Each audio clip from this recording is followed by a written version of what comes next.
Assalamualaikum warahmatullahi wabarakatuh. Perkenalkan, nama saya Resada. Di sini saya akan menjelaskan materi psikologi umum tentang memori.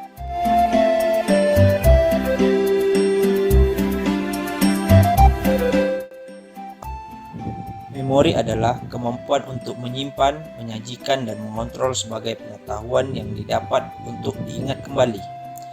Memori atau ingatan pada manusia dapat dibagi 3 struktur, yaitu memori sensorik, memori jangka pendek, dan memori jangka panjang. Memori atau ingatan ialah sebagai proses pada saat manusia mengodekan, menyimpan, dan menarik kembali informasi yang telah lampau menurut Feldman 2011.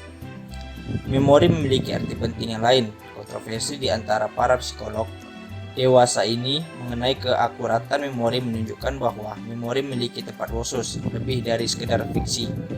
Menurut King 2010, memori sensori mencatat informasi atau stimulus yang masuk melalui salah satu atau kombinasi dari panca indera, yaitu secara visual melalui mata, pendengaran melalui telinga, bau melalui hidung, rasa melalui lidah, dan rabaan melalui kulit. Bila informasi atau stimulus tersebut tidak diperhatikan, akan langsung terlupakan.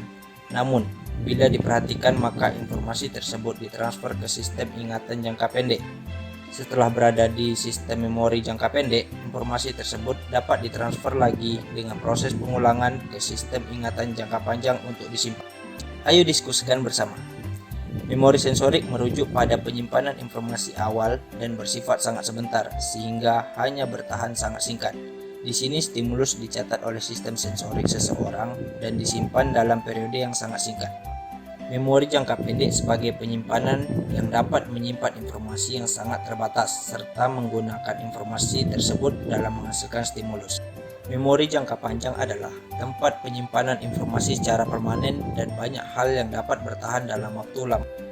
Tahapan memori pertama, encoding atau perekaman, adalah pencatatan informasi melalui reseptor indera dan sirkuit saraf internal, di mana dalam tahap ini pesan diperoleh dari gejala fisik mengalami transformasi menjadi semacam kode yang dapat diterima.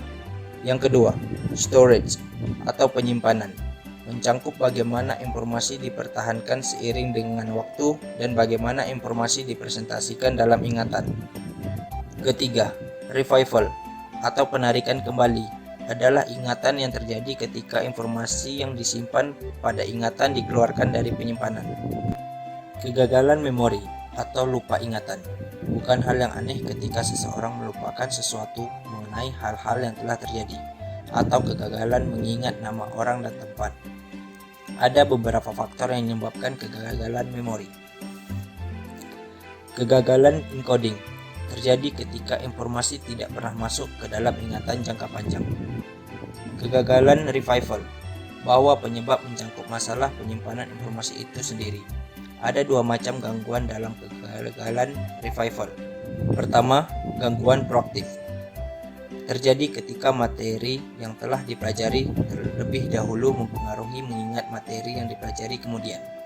Kedua, gangguan retroaktif, terjadi ketika bahan yang dipelajari sesudahnya mengganggu revival informasi yang dipelajari sebelumnya. Beberapa penyakit yang diakibatkan oleh kegagalan memori. Alzheimer merupakan suatu penyakit yang dicirikan sebagian oleh masalah memori parah. Alzheimer ditandai dengan melupakan sesuatu hal yang paling sederhana, dan dengan perkembangan penyakit tersebut, penderita dapat kehilangan kemampuan berbicara atau memahami bahasa. Kemudian, kemunduran fisik mulai terjadi, hingga menyebabkan kematian. Amnesia adalah penyakit hilangnya memori yang terjadi tanpa kesulitan mental yang lain. Biasanya terjadi akibat benturan keras di kepala dan tidak dapat mengingat apapun dari masa lalunya. Maka dari itu, kesimpulannya adalah memori memiliki peran yang sangat penting dalam kehidupan kita. Penelitian tentang memori telah menggarisbawahi proses perekaman, penyimpanan, dan penarikan kembali, disertai dengan teori tentang bagaimana proses ini terjadi. Ingatan manusia juga tidak sempurna, seperti yang sering kita alami. Bukan hal yang aneh ketika kita melupakan suatu hal yang sederhana sekalipun. Hal-hal tersebut merupakan fenomena kecil tentang kegagalan memori.